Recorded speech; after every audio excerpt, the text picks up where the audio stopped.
Hello dear students, आज हम पढ़ने वाले हैं इक्विवेलेंस रिलेशन। रिलेशन के बारे में हमने इसके पहले वाले लेक्चर में पढ़ लिया है। आज हम पढ़ेंगे इक्विवेलेंस रिलेशन।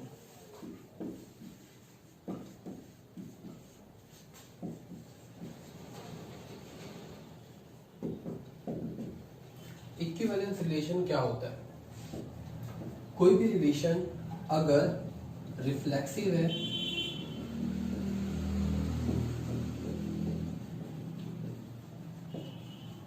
सिमेट्रिक है,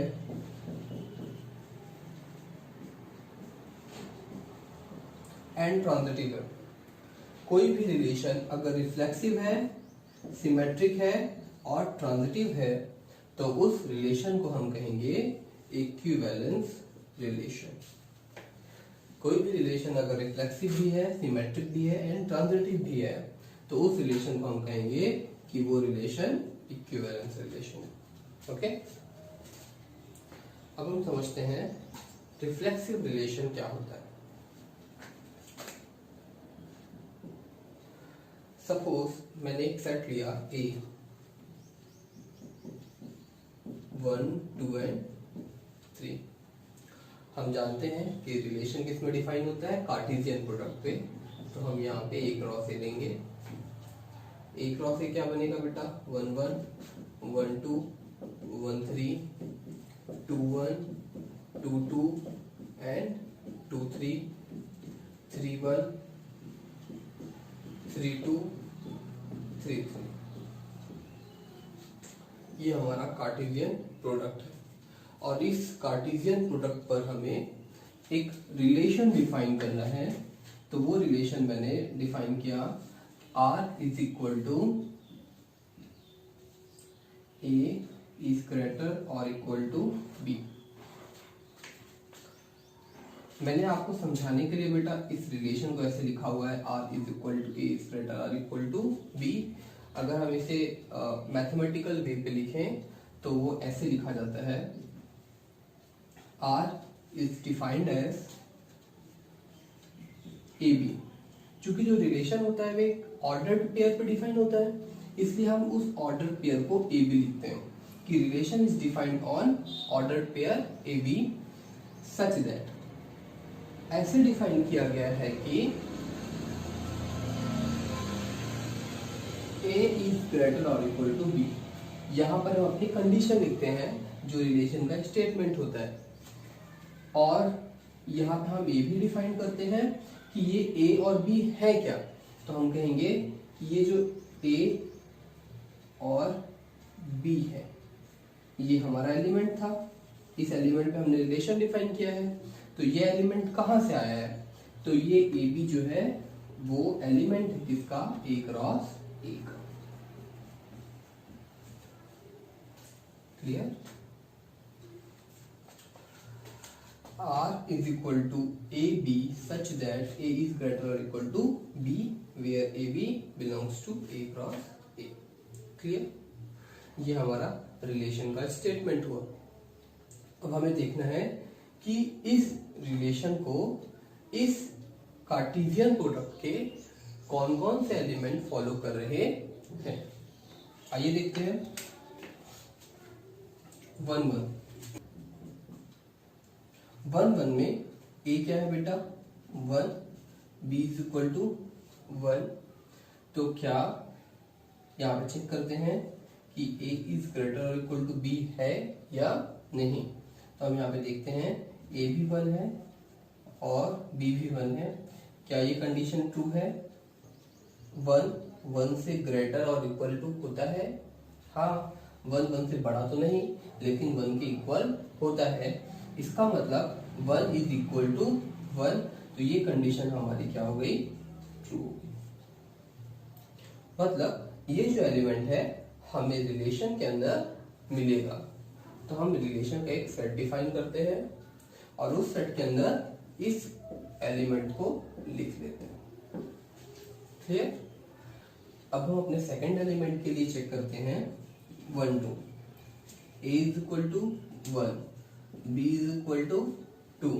आइए चेक करते हैं क्या ये हमारे given relation A is greater or equal to B को फॉलो कर रहा है या नहीं। 1 is greater or equal to 2, क्या ये रिलेशन सही दिख रहा है आपको? क्या 1 2 से बड़ा या 2 के बराबर है? नहीं। गुड, तो ये रिलेशन क्या हो गया? फॉल्स हो गया। मतलब हमारा ये एलिमेंट रिलेशन के अंदर बिलोंग नहीं करेगा। क्लियर? गुड। अब हम नेक्स्ट एलिमेंट को चेक करते हैं। 1 3, a is equal to 1, b is equal to 3। Check करते हैं क्या a is greater or equal to b के लिए ट्रू है। तो देखते हैं 1 is greater or equal to 3 सही है? नहीं, 1 3 से बड़ा नहीं होता, तो ये भी हमारी कंडीशन क्या हो गई? फॉल्स, गलत हो गई। मतलब ये जो 1 3 है हमारे रिलेशन के अंदर बिलोंग नहीं करेगा। नेक्स्ट चेक करते हैं 2 1, a is equal to 2, b is equal to 1 और हमारी कंडीशन, हमारा रिलेशन क्या है? a is greater or equal to b। a क्या है? 2, 2 is greater or equal to 1। क्या ये कंडीशन ट्रू है? 2 1 से बड़ा होता है? यस, तो दिस इज ट्रू। तो ये जो एलिमेंट है 2 1 वो हमारे रिलेशन को फॉलो कर रहा है, इसलिए इस 2 1 को हम अपने रिलेशन वाले सेट के अंदर लिख लेंगे 2 1। नेक्स्ट एलिमेंट को भी चेक करते हैं 2 2, a क्या है? 2, b is equal to 2। Relation क्या है? a is greater or equal to b। तो क्या 2 2 से बड़ा या उसके बराबर होता है? यस, 2 उसके बड़ा नहीं लेकिन उसके बराबर होता है। तो 2 is greater or equal to 2, ये कंडीशन क्या हुई? ट्रू ही। इसका मतलब जो 2 2 है वो हमारे रिलेशन को फॉलो कर रहा है। इस 2 2 को हम अपने रिलेशन सेट के अंदर लिख लेंगे। अब हम देखते हैं 2 3, a is equal to 2, b is equal to 3। Relation है a is greater or equal to b। Check करते हैं 2 is greater or equal to 3, क्या ये सही है? नहीं, ये गलत है। 2 कभी 3 से बड़ा या उसके इक्वल नहीं होता, तो 2 3 जो है वो हमारे रिलेशन को फॉलो नहीं कर रहा, इसलिए हम इसे अपने रिलेशन वाले सेट के अंदर नहीं नोट करेंगे। 3 1, a इज इक्वल टू 3 है, b इज इक्वल टू 1 है। a is greater or equal to b के लिए हम चेक करते हैं 3 is greater or equal to 1, क्या ये सही है? यस, ये सही है, ये ट्रू है। मतलब जो 3 1 है वो हमारे रिलेशन को फॉलो कर रहा है, तो 3 1 को हम अपने इस सेट के अंदर नोट कर लेंगे। अब नेक्स्ट एलिमेंट को चेक करते हैं 3 2, a is equal to 3, b is equal to 2, a is greater or equal to b, 3 is greater or equal to 2। ये आप सब जानते हैं 3 2 से बड़ा होता है, मतलब ये क्या हुआ? ट्रू है। तो 3 2 जो है हमारे रिलेशन को फॉलो कर रहा है। हम फिर से 3 2 को लिख लेते हैं। अब हमारा लास्ट एलिमेंट बचा हुआ है 3 3,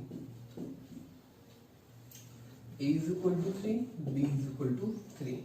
a is greater or equal to b हमारा गिवन रिलेशन है और हम चेक करते हैं कि 3 is greater or equal to 3। हाँ, ये हमें पता है कि 3 3 के इक्वल होता है, तो 3 3 जो है वो हमारे रिलेशन को फॉलो कर रहा है, इसलिए हमारे रिलेशन वाले सेट के अंदर लिखा जाएगा।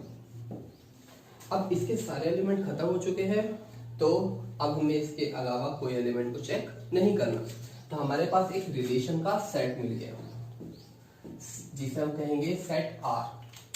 सेट R के अंदर 1 1 2 1 2 2 3 1 3 2 एंड 3 3 ये एलिमेंट प्रेजेंट है। इसका मतलब ये है कि 1 1 इस रिलेशन को फॉलो कर रहा है, 2 1 इस रिलेशन को फॉलो कर रहा है, 2 2 इस रिलेशन को फॉलो कर रहा है, 3 1 3 2 एंड 3 3 इस गिवन रिलेशन को फॉलो कर रहे हैं। अगर इतना समझ में आ गया है तो अब हम रिफ्लेक्सिव, सिमेट्रिक एंड ट्रांजिटिव की ओर बढ़ते हैं। तो स्टूडेंट, हमने देखा है कि हमने एक relation R A is greater or equal to be define किया है सेट ए 1 2 3 के लिए।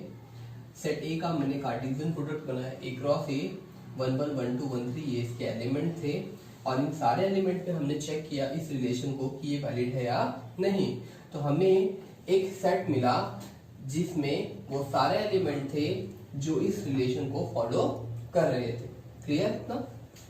अब हम आते हैं reflexive, symmetric and transitive view. आप इसे ध्यान से समझिएगा, ये बहुत इंपॉर्टेंट है, और अगर एक बार आपके समझ में आ गया तो फिर आपको कहीं डरने की जरूरत नहीं पड़ेगी। रिफ्लेक्सिव क्या होता है, ध्यान से सुनिए। आपके पास एक गिवन सेट है ए के अंदर एलिमेंट है 1 2 3, जितने भी एलिमेंट प्रेजेंट हैं उन सारे एलिमेंट का रिफ्लेक्स, मतलब 1 का रिफ्लेक्स 1, 2 का रिफ्लेक्स 2 और 3 का रिफ्लेक्स 3, ये सारे एलिमेंट आपके रिलेशन में प्रेजेंट होने चाहिए। ध्यान से समझिए कि कोई भी रिलेशन रिफ्लेक्सिव कब होगा। कोई भी रिलेशन रिफ्लेक्सिव तब होगा जब गिवन सेट के जितने भी एलिमेंट हैं, यहाँ पे 1 2 3 एलिमेंट थे, अगर 4 एलिमेंट होते तो वो चारों एलिमेंट का रिफ्लेक्स, मतलब 1 के साथ 1 का, 2 के साथ 2 का, 3 के साथ 3 का। अगर यहाँ पे मान लीजिए 4 होता तो 4 के साथ 4 का, ये सारे एलिमेंट का रिफ्लेक्स रिलेशन प्रेजेंट होना चाहिए। अगर ये सारे एलिमेंट आपके गिवन रिलेशन में प्रेजेंट हैं तो वो रिलेशन आपका रिफ्लेक्सिव रिलेशन होगा। एक बार अपने गिवन सेट की ओर आते हैं। हमारे पास 1 2 3 था और हम चेक करते हैं, हमें बाकी एलिमेंट प्रेजेंट हो ना हो उससे मतलब नहीं है, हमें सिर्फ ये चेक करना है कि 1 2 और 3 ये तीनों का रिफ्लेक्स 1 1 2 2 और 3 3 क्या हमारे रिलेशन में प्रेजेंट है या नहीं। अगर तीनों ही एलिमेंट हमारे रिलेशन में प्रेजेंट है तो हमारा रिलेशन रिफ्लेक्सिव होगा, नहीं तो नहीं होगा। आइए चेक करते हैं। रिलेशन में 1 1 प्रेजेंट है, हाँ। 2 2 प्रेजेंट है, यस। 3 3 प्रेजेंट है, यस। तो हमने चेक कर लिया कि सेट ए के जितने भी एलिमेंट हैं वो सारे एलिमेंट का रिफ्लेक्स ऑर्डर्ड पेयर हमारे रिलेशन में प्रेजेंट है, इसलिए हमारा गिवन सेट रिफ्लेक्सिव है। Clear? R is reflexive for given relation A is greater or equal to B in given set A is equal to 1 2 3। अब ये स्टेटमेंट क्या कहता है उसे समझ लेते हैं। R इज रिफ्लेक्सिव, जो ये R है, जो ये रिलेशन R हमने डिफाइन किया है उसे हम रिफ्लेक्सिव कहेंगे, क्योंकि for given relation A is greater or equal to B, क्योंकि जितने भी एलिमेंट प्रेजेंट हैं उसमें सेट A में जिसके लिए हमारा रिलेशन डिफाइन किया गया था, उन सारे एलिमेंट का रिफ्लेक्स ऑर्डर पेयर 1 1 2 2 एंड 3 3 हमारे गिवन रिलेशन में प्रेजेंट है, इसलिए हमारा गिवन रिलेशन रिफ्लेक्सिव है। आइए अब देखते हैं सिमेट्रिक को समझते हैं। सिमेट्रिक रिलेशन क्या होता है, ध्यान से समझिएगा। सिमेट्रिक रिलेशन क्या होता है। अब आप बहुत कुछ जान चुके हैं रिलेशन के बारे में कि रिलेशन एक सेट होता है और कोई भी एक गिवन स्टेटमेंट है वो किसी दिए गए सेट के अंदर हम फॉलो करते हैं। अगर वो फॉलो हो रहा है तो उसे हम सेट के अंदर लिख लेते हैं और ये हमारा रिलेशन का सेट बनता है। अब सिमेट्रिक के लिए हम देखते हैं कि कोई भी रिलेशन सिमेट्रिक कब होगा। ध्यान से समझिए कि कोई भी रिलेशन सिमेट्रिक कब होगा, तो मैं ये कहना चाहूंगा कि अगर एग्जाम्पल से हम स्टार्ट करते हैं। जैसे इस रिलेशन के अंदर 2 1 प्रेजेंट है, 2 1 बिलोंग्स टू R। 2 1 इस गिवन रिलेशन के अंदर प्रेजेंट है, तो कोई भी रिलेशन सिमेट्रिक तब होगा जब 1 2 इसको आप उल्टा कर दीजिए, जो रिलेशन 2 का 1 के साथ है वही रिलेशन अगर 1 का 2 के साथ भी होगा तब इस रिलेशन को हम सिमेट्रिक रिलेशन कहेंगे। आप इसमें चेक कर सकते हैं 2 1 तो प्रेजेंट है, पर क्या 1 2 प्रेजेंट है? नहीं। इसका मतलब ये जो गिवन रिलेशन R है वो सिमेट्रिक नहीं। अब इसे हम जनरल फॉर्म में कैसे लिखते हैं? तो जनरल फॉर्म में हम ऐसे लिखेंगे कि अगर AB बिलोंग्स टू R है, AB बिलोंग्स टू R है मतलब A is related to B। अगर ऐसा है तो BA बिलोंग्स टू R भी होना चाहिए, मतलब जो रिलेशन A का B के साथ है वही रिलेशन B का A के साथ होना चाहिए। इसका मतलब ये है कि अगर आपके R रिलेशन वाले सेट पे AB है तो BA भी होना चाहिए, और अगर ऐसा नहीं होता है तो आपका दिया गया रिलेशन सिमेट्रिक नहीं है। तो आप बताइए क्या ये रिलेशन सिमेट्रिक है? नहीं, क्योंकि यहाँ पे 2 1 तो प्रेजेंट है पर 1 2 प्रेजेंट नहीं है। एक और एग्जांपल से हम समझने की कोशिश करते हैं इसे कि क्या कहता है ये सिमेट्रिक रिलेशन। एक सेट मैंने ए लिया 1 2 3, आप जानते हैं इसका कार्टेशियन प्रोडक्ट क्या बनेगा? 1 1 1 2 1 3 2 1 2 2 2 3 3 1 3 2 एंड 3 3। और मैंने एक रिलेशन डिफाइन कर दिया इस पे R such that AB such that A minus B is equal to integer. ध्यान से समझिए, A minus B is equal to integer. हमें रिलेशन क्या दिया गया है कि आप जो भी ए बी चूज करें, A और B का जो डिफरेंस है वो क्या आना चाहिए? इंटीजर आना चाहिए। तो हम चेक करते हैं कि अब इस रिलेशन R के अंदर कौन कौन से एलिमेंट आएंगे। तो मुझे आप ये बताइए 1 का 1 से 1 1 को चेक करते हैं। 1 1 1 minus 1 is equal to 0, 0 integer है? हाँ है। 1 2 को चेक करते हैं। 1 माइनस 2 इज इक्वल टू -1, ये भी एक इंटीजर है, मतलब ये भी हमारे सेट में बिलोंग करेगा। 1 3 1 माइनस 3 -2, ये भी एक इंटीजर है। हमें गिवन स्टेटमेंट क्या है कि डिफरेंस A माइनस बी जो आना चाहिए वो एक इंटीजर आना चाहिए। तो हम देख रहे हैं कि A माइनस बी 1 माइनस 3 किया हमने, -2 आया, ये भी एक इंटीजर है। तो हमने देखा कि 1 1 1 2 1 3 तीनों इंटीजर आए, मतलब तीनों ने हमारे रिलेशन को फॉलो किया। आइए चेक करते हैं 2 1 2 2 एंड 2 3 को। 2 1 2 2 and 2 3। 2 1 2 minus 1 is equal to 1, 1 भी एक इंटीजर है। 2 2 में 2 माइनस 2 इज इक्वल टू 0, ये भी एक इंटीजर है। 2 माइनस 3 इज इक्वल टू -1, ये भी एक इंटीजर है।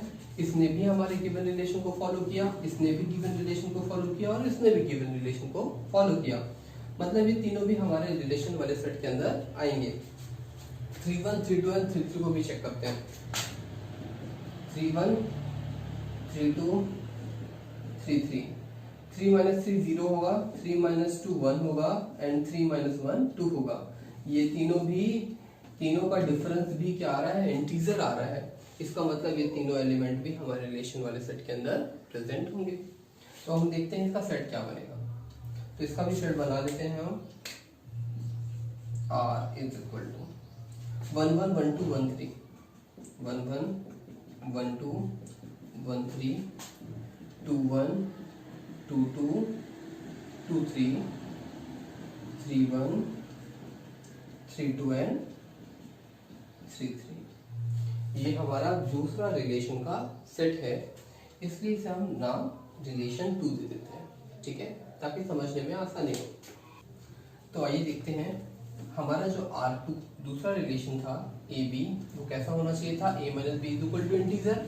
हमने चेक किया कि इन सारे वैल्यूज के जो डिफरेंस थे वो इंटीजर आ रहे थे, तो ये सारे एलिमेंट हमने रिलेशन 2 पे लिख लिए। अब हमें ये चेक करना है क्या ये सिमेट्रिक है। तो मैंने बताया था कि सिमेट्रिक की प्रॉपर्टी क्या होती है कि अगर ए बी प्रेजेंट है आपके आर में तो बी ए भी प्रेजेंट होना चाहिए। यही है प्रॉपर्टी सिमेट्रिक होने की। तो ध्यान से देखिए, 1 1 अगर प्रेजेंट है 1 1, तो 1 1 का उल्टा क्या हो जाएगा 1 1। तो 1 1 के लिए हमें चेक करने की जरूरत नहीं है, हम चेक करते हैं 1 2 के लिए। अगर 1 2 हमारे रिलेशन में है तो 2 1 2 1 भी हमारे रिलेशन में है कि नहीं देखते हैं। 1 2 प्रेजेंट है, 2 1 भी प्रेजेंट है। क्लियर? तो क्या अब ये सिमेट्रिक हो गया? नहीं, अभी ये सिमेट्रिक नहीं हुआ, क्योंकि जितने भी एलिमेंट आपके अंदर प्रेजेंट है आपके रिलेशन के सेट के अंदर, उन सब का अगर वो सारे ए बी है तो उन सबका बी ए भी प्रेजेंट होना चाहिए। हम सारे एलिमेंट के लिए चेक करेंगे। तो 1 3 के लिए अब चेक करते हैं। 1 3 अगर प्रेजेंट है तो क्या प्रेजेंट होना चाहिए 3 1 है क्या इस सेट में? हाँ 3 1 है, तो 1 3 के लिए 3 1 प्रेजेंट है। अब आप बोलेंगे सर 2 1 को भी चेक करना है। हाँ 2 1 को भी आप चेक कर सकते हो। तो 2 1 अगर प्रेजेंट है तो क्या प्रेजेंट होना चाहिए 1 2। तो 2 1 प्रेजेंट है तो 1 2 भी प्रेजेंट है। 2 2 के लिए हमें चेक करने की जरूरत नहीं है, क्योंकि 2 2 का भी 2 2 ही होगा। 2 3 अगर प्रेजेंट है तो 3 2 भी प्रेजेंट होना चाहिए। देखिए दिख रहा है। और उसके बाद 3 3 के लिए हमें चेक करने की जरूरत नहीं है। तो हमने देखा कि इस रिलेशन R में जितने भी ए बी प्रेजेंट है, जितने भी ऑर्डर्ड पेयर प्रेजेंट है, हमने देखा इस रिलेशन R में जितने भी ऑर्डर्ड पेयर प्रेजेंट है उन सभी का बी ए भी प्रेजेंट है। क्लियर? मतलब किसी भी रिलेशन को सिमेट्रिक होने के लिए अगर रिलेशन में ए बी प्रेजेंट है तो ए बी का उल्टा आप कह सकते हैं बी ए भी उस रिलेशन में प्रेजेंट होना चाहिए। हमने देखा 1 1 का उल्टा तो 1 1 ही होगा, अपोजिट। 1 2 का 2 1 प्रेजेंट है, 1 3 का 3 1 प्रेजेंट है, 2 2 2 3 का 3 2 प्रेजेंट है और 3 3। अब तो कोई एलिमेंट बचे ही नहीं, मतलब हमें सारे एलिमेंट के लिए ए बी अगर है तो बी ए भी हमें मिल गया। मतलब हमारे जो गिवन रिलेशन है वो क्या है सिमेट्रिक है। क्लियर? हमने इसे तो देख लिया कि ये R2 क्या है सिमेट्रिक है। अब इसे चेक करते हैं क्या ये रिफ्लेक्सिव भी है।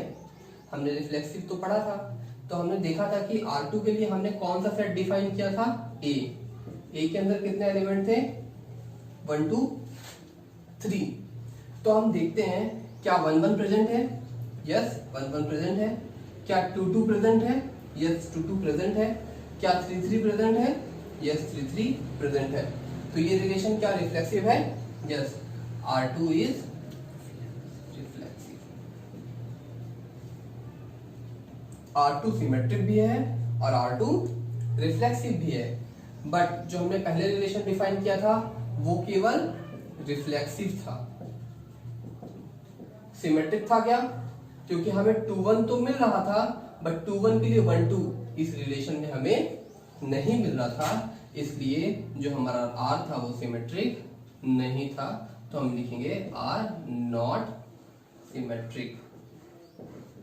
आइए देखते हैं ट्रांजिटिव रिलेशन क्या होता है।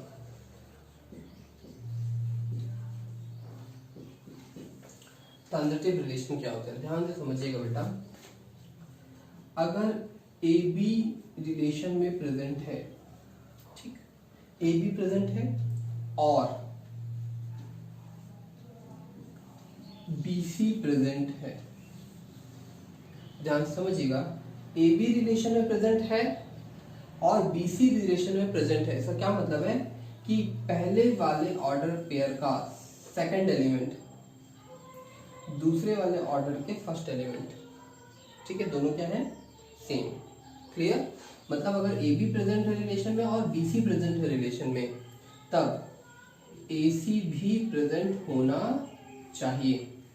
अगर ऐसा है तो वो रिलेशन क्या है ट्रांजिटिव होगा। अभी भी नहीं समझ में आया, चलिए चेक करते हैं। मैंने कहा कि अगर रिलेशन में 1 2 प्रेजेंट है, ध्यान समझिए, 1 2 प्रेजेंट है और 2 3 प्रेजेंट है। देखिए तो पहले वाले का सेकंड एलिमेंट और दूसरे वाले का फर्स्ट एलिमेंट दोनों सेम है ना। तो अगर 1 2 प्रेजेंट है और 2 3 प्रेजेंट है, ये दोनों एलिमेंट हमारे रिलेशन में प्रेजेंट है, तो हमें 1 3 भी उस रिलेशन में मिलना चाहिए। अगर 1 2 प्रेजेंट है एंड 2 3 प्रेजेंट है तो 1 3 भी हमें रिलेशन में मिलना चाहिए। और अगर ऐसा होगा तो रिलेशन ट्रांजिटिव है, और अगर ऐसा नहीं होगा तो रिलेशन ट्रांजिटिव नहीं है। आइए चेक करते हैं हमारे जो पुराने रिलेशन डिफाइन थे उनमें क्या ऐसा है। ये वाला रिलेशन हम देखते हैं 1 1 2 1 2 2 3 1 3 2 एंड 3 3, ये हमने रिलेशन डिफाइन किया था पहले। तो इस रिलेशन को हमने देखा था, क्या था ये, a is greater or equal to b, है ना। अब हम चेक करते हैं क्या ये रिलेशन ट्रांजिटिव है या नहीं। तो ध्यान से समझिएगा कि हमने क्या कहा है कि अगर AB प्रेजेंट है एंड BC प्रेजेंट है तब AC प्रेजेंट होना चाहिए। हमने relation R is equal to A is greater or equal to B देखा था। हम इस रिलेशन को चेक करते हैं क्या ये ट्रांजिटिव है या नहीं। तो हम इसमें चेक करते हैं कि 2 1 हमारे पास एलिमेंट प्रेजेंट है, 2 1 प्रेजेंट है इस रिलेशन में। इसका सेकंड एलिमेंट कौन है, 1। तो देखिए 1 से स्टार्ट होने वाला कोई एलिमेंट है क्या, हाँ है, 1 से स्टार्ट होने वाला कौन है, 1 1। ध्यान सुनिए, इसका सेकंड और इसका फर्स्ट दोनों एलिमेंट क्या है, सेम है। तो क्या प्रेजेंट होना चाहिए, 2 1 प्रेजेंट होना चाहिए। 2 1 हमारे रिलेशन में प्रेजेंट होना चाहिए। तो क्या 2 1 हमारे रिलेशन में प्रेजेंट है, हाँ प्रेजेंट है, ठीक है। अब दूसरा चेक करते हैं। देखिए अगर मैं इसे फर्स्ट एलिमेंट मानूं 1 1, और देखिए इसका सेकंड एलिमेंट क्या है, 1, तो 1 से स्टार्ट होने वाला कोई है एलिमेंट, नहीं है, तो हम चेक नहीं करेंगे। अब मैं इस 2 1 को तो चेक कर लिया हूं, 2 2 को भी चेक करते हैं। 2 2 प्रेजेंट है, ध्यान सुनिए 2 2 ना। तो इसका सेकंड एलिमेंट कौन सा है, 2। तो 2 से स्टार्ट होने वाला कोई एलिमेंट है, हाँ है, 2 1। क्लियर। जिसका सेकंड एलिमेंट और फर्स्ट एलिमेंट दोनों क्या हो गए, सेम हो गए। तो हमें क्या मिलना चाहिए, एक रिलेशन ऐसा मिलना चाहिए जिसका 1 से रिलेशन हो। तो क्या देखिए 2 1 प्रेजेंट है क्या इस रिलेशन में, हाँ 2 1 हमें मिल रहा है। अब हम इसको चेक करते हैं 3 1 को। 3 1 देखिए पहला एलिमेंट है 3, अगर मैं इसे A बोलूं और इसे B बोलूं तो क्या होना चाहिए। अब BC को हम देखेंगे, AB और BC दोनों प्रेजेंट है, ठीक है। तो BC देखते हैं क्या B है, 1 से स्टार्ट होने वाला कोई एलिमेंट है, हाँ है, 1 1, ठीक है। तो 3 1 प्रेजेंट है, 1 1 प्रेजेंट है, तो कौन सा रिलेशन अब प्रेजेंट होना चाहिए, 3 1। तो क्या 3 1 है, हाँ है, क्लियर। अब हम देखते हैं 3 2 के लिए। 3 2 देखिए A इसमें 3 है और B क्या है, 2। तो हम ऐसा एलिमेंट देखते हैं जो 2 से स्टार्ट हो रहा है, ठीक है। 2 से स्टार्ट होने वाला कौन है, 2 1 है, और 2 से स्टार्ट होने वाला क्या है, 2 2 है। इतना क्लियर।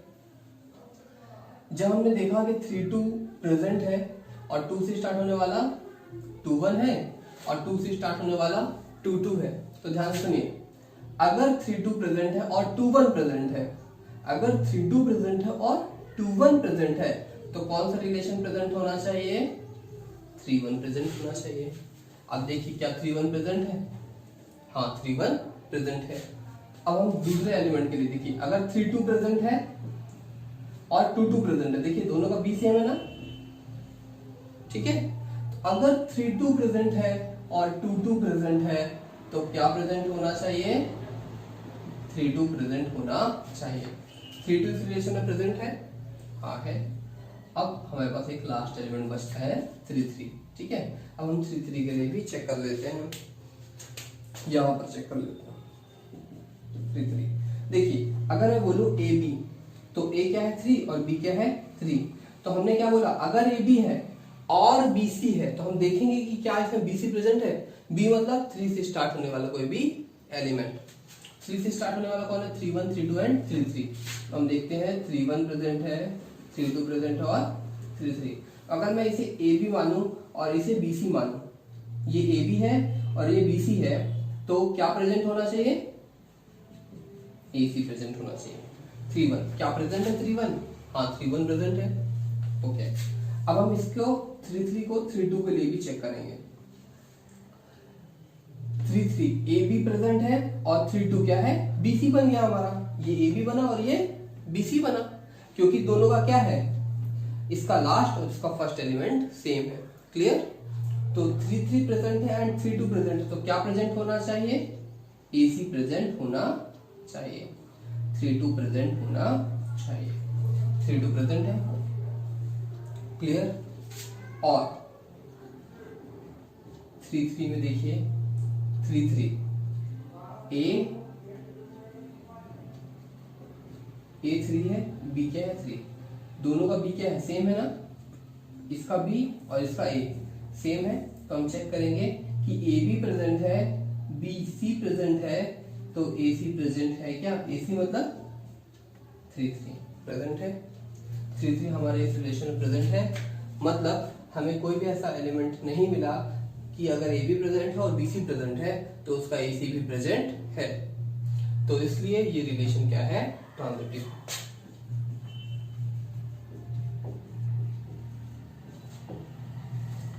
हमारे पास ये जो रिलेशन है रिफ्लेक्सिव है, सिमेट्रिक नहीं है और ट्रांजिटिव है। अभी आपको अच्छे से समझ में नहीं आया होगा तो एक और एग्जांपल जो हमने सेकंड एग्जांपल लिया था उसे भी हम चेक कर लेते हैं, ताकि ये चीजें अच्छे से आपको क्लियर हो जाए। मैंने कहा है अगर आपको ए बी मिलता है और बी सी मिलता है, मतलब ये दोनों कंपलसरी हैं।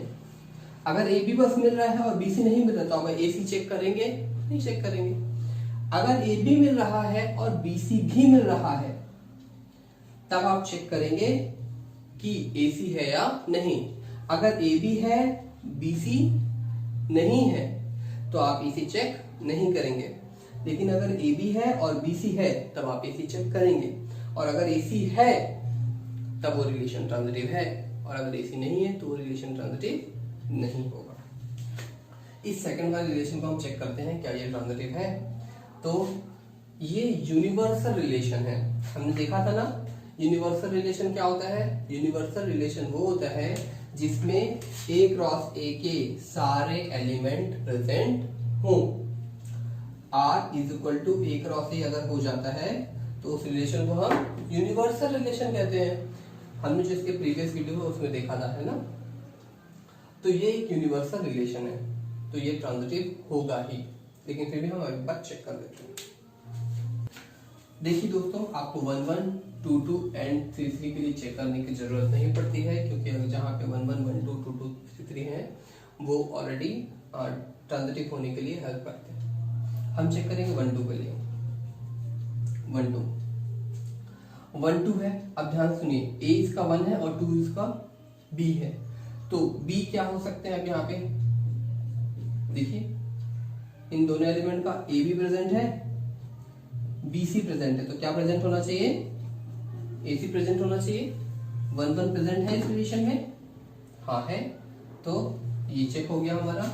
अच्छा, अब 1 2 के साथ और देख सकते हैं क्या बन सकता है, 1 2 है और 2 2 भी हो सकते हैं, क्योंकि देखिए इन दोनों का भी तो b, इसका b और इसका लास्ट एलिमेंट और इसका फर्स्ट एलिमेंट दोनों सेम है। तो 1 2 प्रेजेंट है, 2 2 प्रेजेंट है, तो क्या प्रेजेंट होना चाहिए, 1 और 2। क्या 1 2 प्रेजेंट है, हाँ 1 2 प्रेजेंट है। अब यहाँ पे देखते हैं 1 2 के लिए 2 3। देखिए 1 2 है, इसका लास्ट एलिमेंट और इसका फर्स्ट एलिमेंट सेम है, तो हम इन दोनों को भी चेक करेंगे कि ए भी प्रेजेंट है और बी सी प्रेजेंट है, तो ए सी भी प्रेजेंट होना चाहिए, मतलब 1 3 प्रेजेंट होना चाहिए। क्या 1 3 प्रेजेंट है, हाँ 1 3 भी प्रेजेंट है। तो हमने 1 2 के लिए सब कुछ चेक कर लिया। तो 1 2 के लिए तो सारे एलिमेंट एग्जिस्ट कर रहे हैं। अभी हमें दूसरे एलिमेंट्स के लिए भी चेक करना है। 1 3 के लिए आप चेक करते हैं कि अगर हमारा फर्स्ट एलिमेंट 1 3 है तो 3 से स्टार्ट होने वाला क्या हो जाएगा? 3 1 हो सकता है, 3 2 हो सकता है और 3 3 हो सकता है ना? क्योंकि हमें क्या चाहिए, पहले का लास्ट और दूसरे का फर्स्ट एलिमेंट सेम होना चाहिए। तो अगर 1 3 प्रेजेंट है, 3 1 प्रेजेंट, तो क्या प्रेजेंट होना चाहिए? 1 1 प्रेजेंट होना चाहिए। हाँ 1 1 प्रेजेंट है। 1 3 प्रेजेंट है, 3 2 प्रेजेंट है, तो क्या प्रेजेंट होना चाहिए? 1 2 प्रेजेंट होना चाहिए। 1 3 प्रेजेंट है, 3 3 प्रेजेंट है, तो क्या प्रेजेंट होना चाहिए? 1 3 प्रेजेंट होना चाहिए। देखो 1 2 1 1 1 3 तीनों प्रेजेंट है। ठीक है, अब 2 1 के लिए चेक करते हैं। 2 1, तो देखिए इसका सेकंड एलिमेंट क्या है? 1। तो हम देखते हैं 1 से स्टार्ट होने वाले एलिमेंट 1 1 1 2 एंड 1 3। तो इसके लिए हम चेक करेंगे। तो ठीक है, 2 1 देखिए ए बी बी सी, तो क्या प्रेजेंट होना चाहिए? ए सी। क्लियर? 2 1 प्रेजेंट है? हाँ प्रेजेंट है। 2 1 1 2 देखिए ए बी बी सी, तो क्या प्रेजेंट होना चाहिए? ए सी। 2 2 प्रेजेंट है? हाँ 2 2 भी प्रेजेंट है। 2 1 1 3, तो 1 और 1 दोनों सेम है, तो क्या प्रेजेंट होना चाहिए? 2 3 प्रेजेंट होना चाहिए। तो देखिए 2 3 भी हमारा प्रेजेंट है। ठीक है, समझ आ रहा दोस्तों? अब हम किसके लिए चेक करेंगे? इसके लिए तो चेक करना नहीं है, 2 3 के लिए चेक करते हैं। 2 3, तो लास्ट एलिमेंट क्या है बेटा? 3, तो 3 1 हो सकता है। हम उसी एलिमेंट को चेक करेंगे जो हमारे रिलेशन में प्रेजेंट है। 3 1 प्रेजेंट है, 3 2 प्रेजेंट है और 3 3 प्रेजेंट है, तो हम इन तीनों एलिमेंट को ले लेंगे। 2 3 अगर है, 3 1 है, तो क्या होना चाहिए? 2 1 प्रेजेंट होना चाहिए। 2 3 प्रेजेंट है, 3 2 प्रेजेंट है, 2 3 प्रेजेंट है और 3 2 प्रेजेंट है, तो क्या प्रेजेंट होना चाहिए? 2 2 प्रेजेंट होना चाहिए।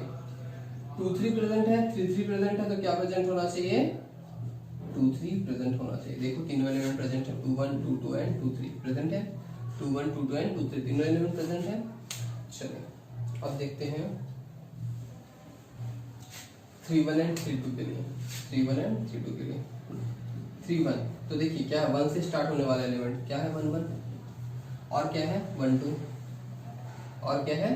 1 3। 3 1 प्रेजेंट है, 1 1 प्रेजेंट है, तो क्या प्रेजेंट होना चाहिए? 3 1 प्रेजेंट होना चाहिए। 3 1 प्रेजेंट है, 1 2 प्रेजेंट है, तो क्या प्रेजेंट होना चाहिए? 3 2 प्रेजेंट। 3 1 प्रेजेंट है, 1 3 प्रेजेंट है, तो क्या प्रेजेंट होना चाहिए? 3 3 प्रेजेंट होना चाहिए। देखिए तीनों एलिमेंट प्रेजेंट है। ठीक है, 3 1 3 2 एंड 3 3, तो इसके लिए भी चेक हो गया। और 3 2 के लिए चेक करते हैं। ध्यान देखिए लास्ट एलिमेंट क्या है? 2। 2 से स्टार्ट होने वाला कौन कौन है? 2 1 2 2 एंड 2 3। 2 1 2 2 एंड 2 3। देखिए 3 2 प्रेजेंट है, 2 1 प्रेजेंट है, तो क्या प्रेजेंट होना चाहिए? 3 1। 3 2 प्रेजेंट है, 2 2 प्रेजेंट है, तो क्या प्रेजेंट होना चाहिए? 3 2। 3 2 प्रेजेंट है, 2 3 प्रेजेंट है, तो क्या प्रेजेंट होना चाहिए? 3 3 प्रेजेंट है तीनों, 3 1 3 2 3 3। तो अब तो कोई भी एलिमेंट ऐसा नहीं बचा जिसके लिए हमें चेक करना है। मतलब सारे एलिमेंट के लिए अगर ए बी है और बी सी है, ए बी है और बी सी है, तब ए सी प्रेजेंट है। तो हम कहेंगे कि ये रिलेशन क्या है? ट्रांजिटिव है। क्लियर? तो उम्मीद है दोस्तों कि आपको रिफ्लेक्सिव, सिमेट्रिक एंड ट्रांजिटिव की प्रॉपर्टी समझ में आई होगी। और अब हम बात करते हैं जो टॉपिक हमने स्टार्ट किया था, इक्विवेलेंस रिलेशन। तो मैंने आपको स्टार्टिंग में ही बताया था कि इक्विवेलेंस रिलेशन कौन होता है? जो रिफ्लेक्सिव भी हो, सिमेट्रिक भी हो एंड ट्रांजिटिव भी हो। जो भी relation reflexive, symmetric and transitive होगा उस रिलेशन को हम इक्विवेलेंस रिलेशन कहेंगे। ठीक है, तो आप देखिए पहले रिलेशन की हम बात करते हैं। ये रिफ्लेक्सिव तो है पर सिमेट्रिक नहीं है और ट्रांजिटिव है। तो सिमेट्रिक तो नहीं, रिफ्लेक्सिव था, सिमेट्रिक नहीं था और ट्रांजिटिव था, इसका मतलब ये इक्विवेलेंस रिलेशन नहीं है। तो हम कहेंगे R1 is not equivalence relation. Clear? अब हम दूसरे वाले रिलेशन को चेक करते हैं कि ये रिफ्लेक्सिव भी है, सिमेट्रिक भी है एंड ट्रांजिटिव भी है, रिफ्लेक्सिव भी है, सिमेट्रिक भी है और ट्रांजिटिव भी है। तो इसका मतलब R2 क्या है, इक्विवेलेंस रिलेशन। हम लिखेंगे R2 इज इक्विवेलेंस रिलेशन। उम्मीद है दोस्तों आपको ये तीनों reflexive, symmetric and transitive relation समझ में आए होंगे और इक्विवेलेंस रिलेशन आप समझ गए होंगे। इसकी आपको प्रैक्टिस करनी पड़ेगी, तो ये आपको कॉन्सेप्ट और अच्छे से क्लियर हो जाएंगे। अब इसकी नेक्स्ट वीडियो में हम इसके एक्सरसाइज 1.1 और उससे जुड़ी हुई सारी जो प्रॉब्लम्स है वो सॉल्व करेंगे, ठीक है।